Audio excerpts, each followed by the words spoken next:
Breaking news చూస్తున్నాం. ఏపీలో మే 13వ తేదీన జరిగిన ఘర్షణలపై ఎన్నికల కమిషన్ తీవ్ర స్థాయిలో ఆగ్రహం వ్యక్తం చేసింది.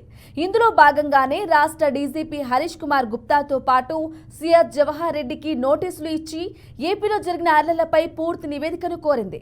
దీంతో ఏర్పాటైన సిట్ గత 2 రోజులుగా విచారణ చేసి పూర్తి స్థాయిలో ప్రాథమిక రిపోర్టును రెడీ చేసింది. తాడిపత్రి, పల్నాడు జిల్లాలో ఎంక్వైరీ చేసిన అధికారులు నేడు డీజీపీకి నివేదికను ఇవ్వనున్నారు. ఆ రిపోర్టు సీఎస్ ద్వారా సీఈఓ, సీఎస్సీకి అందించనున్నారు. ఇక అనంతపురం జిల్లా తాడిపత్రిలో సిట్ అధికారుల విచారణ ముగిసింది. సుదీర్ఘంగా కేసులకు సంబంధించిన రికార్డులు, వీడియో దృశ్యాలను పరిశీలించారు. స్థానిక పోలీసులకు సిట్ పలు సూచనలు చేసింది. పట్టణంలో జరిగిన అల్లర్లపై సిట్ బృందానికి పోటాపోటీగా టీడీపీ, వైసీపీ నేతలు ఫిర్యాదులు చేశారు. గొడవలు జరగటానికి మీరంటే మీరే కారణమంటూ పరస్పరం కంప్లైంట్ చేశారు. ఈ నివేదికను ఉన్నతాధికారులకు సిట్ బృందం అందజేయనున్నారు. అలాగే తాడిపత్రిలోని ప్రధాన రహదారులలో అన్ని వాహనాలను పోలీసులు చెక్ చేస్తున్నారు. కీలక నాయకులు వస్తారన్న ప్రచారంతో అధికారులు అలర్ట్ అయ్యారు. మరోవైపు చంద్రగిరి హింసాత్మక ఘటనలపై సిట్ విచారణ 3వ రోజు కొనసాగనుంది. చంద్రగిరిలో జరిగిన దాడులకు సంబంధించిన ఆధారాలను సిట్ అధికారులకు టీడీపీ ఇన్ఛార్జి పులివర్తి నాని, చెవిరెడ్డి భాస్కర్ రెడ్డి తరపున న్యాయవాదులు, కూచువారిపల్లె గ్రామస్తులు అందించారు. సేకరించి వచ్చిన ఆధారాలను పరిశీలించనున్న సిట్ బృందం పరిశీలన తరువాత పూర్తి స్థాయి నివేదికను సిట్ ఐజీకి సిట్ అధికారులు అందించనున్నారు. అలాగే నేడు పల్నాడు జిల్లాలోని క్రోసూరు, అచ్చంపేట మండలాల్లో సిట్ బృందం పర్యటించనుంది. పోలింగ్ సందర్భంగా జరిగిన ఘర్షణలపై విచారణ చేయనుంది. ఇప్పటికే శాఖాపరమైన దర్యాప్తు పూర్తి చేసిన సిట్ క్షేత్రస్థాయిలో మరికొన్ని గ్రామాలు పర్యటించాల్సి ఉన్న నేపథ్యంలో నేడు పెదకూరపాడు నియోజకవర్గంలో పర్యటించబోతోంది. దొడ్లేరు, వేల్పూరు గ్రామాల్లో సిట్ అధికారులు పర్యటించే అవకాశం ఉంది. ఏపీలో జరిగిన అల్లర్లకు సంబంధించి సిట్ అధికారులు పర్యటిస్తున్నారు. గత 3 రోజులుగా ఈరోజు దర్యాప్తు చేసి పూర్తి నివేదికను సమర్పించనున్నారు. ఇక ఇదే విషయంపై మరింత సమాచారం అందించడానికి మా గుంటూరు ప్రతినిధి శ్రీనివాస్ అందిస్తారు. శ్రీనివాస్, చెప్పండి. ఈరోజు పల్నాడు జిల్లాలో పెదకూరపాడు నియోజకవర్గంలో సిట్ అధికారులు దర్యాప్తు చేస్తున్నారు. ముఖ్యంగా గత 3 రోజుల నుంచి సిట్ అధికారులు చేస్తున్నటువంటి విచారణ కొలిక్కొచ్చినట్టు చెప్పవచ్చు. అలానే ఈ రోజు ఎన్నికల సమయంలో జరిగినటువంటి దాడి సత్తనపల్లి నియోజకవర్గం, పెదకూరపాడు నియోజకవర్గాలకు పెదకూరపాడు నియోజకవర్గంలోనే అచ్చంపేట మండలం వేల్పూరు గ్రామం, క్రోసూరు మండలం దొడ్లేరు గ్రామంలో ఈ రోజు మధ్యాహ్నానికి సిట్ అధికారులు వచ్చి అక్కడ ప్రాంతంలో జరిగినటువంటి ఘర్షణ, జరిగినటువంటి గొడవలు, వాటికి సంబంధించి ఎవరు ఏ విధంగా వ్యవహరించారనే విషయంపై కూడా పూర్తి స్థాయి క్లారిటీ తీసుకోతున్నారు. అయితే కేంద్ర ఎన్నికల సంఘం ఏదైతే నివేదిక కోరిందో ఆ నివేదికను సబ్మిట్ చేయడానికి సిట్ అధికారులు సిద్ధం కావడం జరిగింది. ఈ రోజు ఈ 2 గ్రామాలు కూడా దొడ్లేరు, అలాంటి వేల్పూర్ 2 గ్రామాలు కూడా పర్యటించిన తర్వాత పూర్తి స్థాయి నివేదికను సిద్ధం చేస్తున్నారు. అయితే ఇప్పటి వరకు చూసినట్లయితే కనుక దాదాపుగా పల్నాడు జిల్లా వ్యాప్తంగా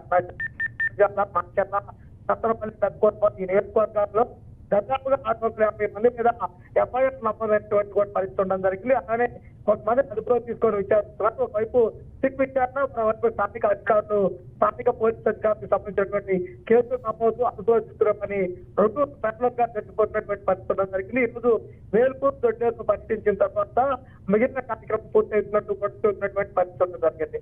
అయితే ఎన్నికల సందర్భంగా జరిగినటువంటి గొడవ కారణంగా అక్కడ పల్నాడు జిల్లా వ్యాప్తంగా అప్పార్ట్ సెక్షన్ మళ్ళీ వ్యాపార సంబంధాలన్నీ కూడా మూసివేసి ఉండడం జరిగింది. సిట్ అధికారులు చేసుకుంటూ తప్పనిసరిగా ఎవరైతే ఫిర్యాదు చేశారో మరి అందుబాటులో ఉండి జరిగిన విషయాన్ని చెప్పాల్సినటువంటి పరిస్థితి నేపథ్యంలో ఇప్పుడు దొడ్లేరు, అలాంటి వేల్పూర్ గ్రామాల్లో కూడా భారీ సంఖ్యలో పోలీసులు మోహరించి ఉండడం జరిగింది. అలాంటి 144 సెక్షన్ అమల్లో ఉన్న నేపథ్యంలో రానున్న రోజుల్లో కూడా కొనసాగుతున్నట్టు కూడా స్పష్టం చేసినటువంటి పరిస్థితి.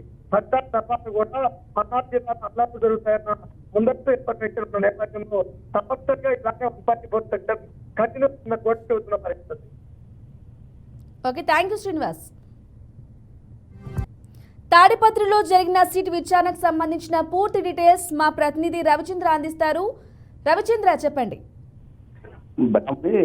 ఏదైతే పోలింగ్ తర్వాత తాడిపత్రి పట్టణంలో జరిగిన అల్లర్లకు సంబంధించి ఎన్నికల సంఘం ఆదేశాల మేరకు చిట్టు బృందం 2 రోజులుగా విచారణ చేపట్టింది. తొలి రోజు అర్ధరాత్రి వరకు కూడా ఏదైతే సంఘటన జరిగిన ప్రాంతాలన్నింటినీ కూడా పరిశీలించింది. అక్కడ జరిగిన ప్రాంతాలను పరిశీలించి అక్కడ అన్ని వివరాలు సేకరించి ఆధారాలు కూడా సేకరించింది. అయితే నిన్నటి రోజు మాత్రం పూర్తిగా తాలూకా పోలీస్ స్టేషన్కే పరిమితం అయిపోయి ఈరోజు ఈ ఎఫ్ఐఆర్ నమోదుకు సంబంధించి పూర్తిగా ఆ సెక్షన్లు సరిగా వేశారు లేదా అదనపు సెక్షన్లు వేయాల్సి ఉందా, రెండోది ఆర్టిస్టులకు సంబంధించి ఈ వివరాలన్నీ కూడా సిఐఎస్ఐ అడిగి తెలుసుకున్నారు. రెండో పూర్తి స్థాయిలో నిన్న విచారణ అయితే మాత్రం కొనసాగింది. అయితే ఈ రోజు సాయంత్రంలోగా డీజీపీకి ఈ 2 రోజుల పాటు జరిగిన ఈ విచారణకు సంబంధించి సేకరించిన ఆధారాలు వివరాలు పూర్తి స్థాయిలో చిట్టాబృందం ఈరోజు నివేదిక అందించనుంది. ఈరోజు సాయంత్రంలోగా చిట్టుని నివేదిక అందించిన తర్వాత తదుపరి చర్యలు అంటే ఎన్నికల సంఘం ఆదేశాల మేరకే నిర్ణయాలు తీసుకోవాల్సి ఉంటుంది. కాబట్టి దీంట్లో ప్రధానంగా తాడ్పత్రి పట్టణానికి సంబంధించి జరిగిన అతనిలో మాత్రం ప్రధానంగా గొడవలు జరిగిన వెంటనే అక్రమ పలగా రంగంలోకి దించకపోవడం, రెండోది అల్లర్లు జరుగుతాయనే ముందస్తు సమాచారాన్ని సేకరించడంలో కూడా ఏదైతే ఇంటెలిజెన్స్ వ్యవస్థ కానీ స్పెషల్ బ్రాంచ్ వ్యవస్థ పూర్తిగా విఫలమైంది అనేది ఒకటి. రెండు స్థానికంగా ఉన్న పోలీసు అధికారులు అతని అంతస్థాయి 4-5 గంటల పాటు ఒకరి మీద ఒకరు రాత్రి ఊకుంటున్నా కూడా కట్టడి చేయకపోవడానికి, పలకలు సకాలంలో రప్పించుకోవడానికి, ఇరు వర్గాల వారిని కూడా వాదించే ప్రయత్నంలో కఠినంగా వ్యవహరించకపోవడానికి కారణాలు ఉన్నాయనేది మనకి ప్రాథమికంగా సమాచారం సేకరించిన చిట్టాధికారులు ఈ వివరాలు తెలుసుకున్నట్లు మనకి సమాచారం ఉంది. అయితే మరింత మంది పోలీసు అంటే ఈ బాధితాహిత్యంలో ప్రధానంగా అక్రమ పలకాలు తప్పించే విషయంలో కానీ గొడవలు జరుగుతాయని సమాచారం సేకరించడంలో కానీ ఈ నిఘా వర్గాల వైఫల్యం ఎత్తుందనే కోర్టులో కూడా చిట్టాధికారులు విచారణ చేపట్టనుంది. ఈ నేపథ్యంలో మంది అంటే ఈ నిఘా విభాగాలకు సంబంధించిన వాటి మీద కూడా శాఖపరమైన చర్యలు తీసుకునే అవకాశం ఉందని కూడా మనకు తెలుస్తోంది. మరి పూర్తి స్థాయిలో నివేదిక అందించిన తర్వాత నివేదిక కేంద్ర ఎన్నికల సంఘానికి వెళ్ళిన తర్వాత ఈ కేంద్ర ఎన్నికల సంఘం ఎలాంటి ఆదేశాలు ఇస్తుందో ఆ ఆదేశాలకు అనుగుణంగా తదుపరి విచారణ కొనసాగించడం, చర్యలు తీసుకోవడం ఇవన్నింటినీ కూడా జరిగే అవకాశం ఉంది. Brahmani. Okay, thank you Ravichandra. చంద్రగిరిలో జరిగిన హింసాత్మక ఘటనలకు సంబంధించి సిట్ విచారణ ముగిసింది.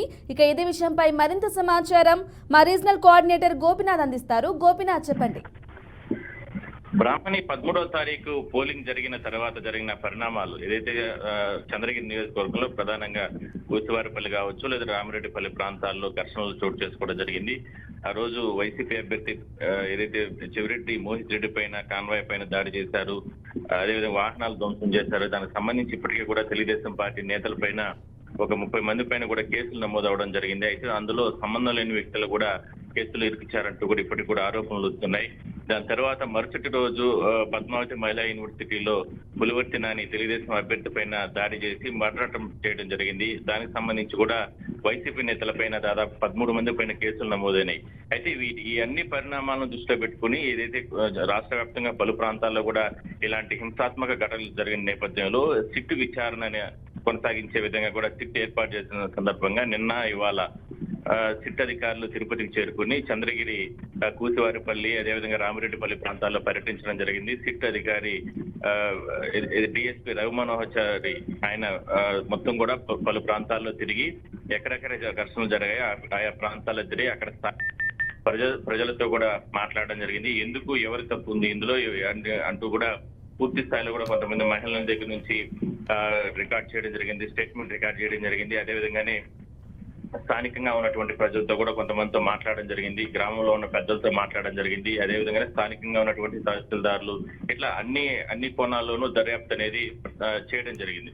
నిన్న సాయంత్రం కూడా యూనివర్సిటీ పోలీస్ స్టేషన్ కి తెలుగుదేశం పార్టీ అభ్యర్థిని పులివర్తి నానిని కూడా పిలిపించి అక్కడ కూడా ఆయన కూడా విచారణ చేయడం జరిగింది సిట్ అధికారులు. అయితే మొత్తం మీద ఇందులో పూర్తిగా కూడా వాస్తవాలన్నింటినీ కూడా ఒక రిపోర్ట్ రూపంలో సిద్ధం చేసి అదే స్థాయిలోనే స్టేట్మెంట్ రికార్డ్ చేసిన తర్వాత యూనివర్సిటీ లోపల స్ట్రాంగ్ రూమ్స్ ను పరిశీలించారు. ఎందుకంటే ప్రజల్లో కొన్ని అపోహలు, అనుమానాలు ఉన్నాయి. దానివల్లనే నివృత్తి చేసేందుకే ఈ రకమైన చర్యలు తీసుకోవడం జరిగింది.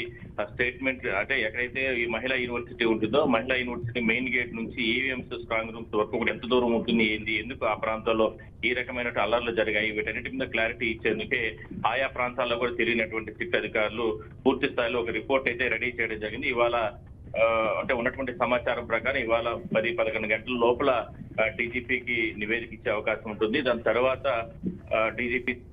డీజీపీ నుంచి సిఎస్ కి, దాని తర్వాత ఎన్నికల కమిషన్ కూడా వెళ్లే అవకాశం అయితే ఉంది. మొత్తం మీద 2 రోజుల పాటు కూడా జరిగినటువంటి విచారణలో కీలక అంశాలను అంటే అప్పటి వరకు పోలీసులు చేసినటువంటి విచారణ తీసుకొని దాని తర్వాత వాస్తవాలన్నింటినీ కూడా ఎక్కడ అసలు గొడవలు జరగడానికి కారణాలు మూలాలు ఏంటి అక్కడి నుంచి కూడా గ్రౌండ్ లెవెల్ నుంచి కూడా ఆయన ఫీల్డ్ విజిట్ చేసి పూర్తి స్థాయిలో కూడా ఒక రిపోర్ట్ అనేది సిద్ధం చేసుకున్నారు. అది ఇవాళ డీజీపీకి ఇచ్చే అవకాశం అయితే ఉంటుంది. బ్రాహ్మణ్. Okay, thank you Gopinath.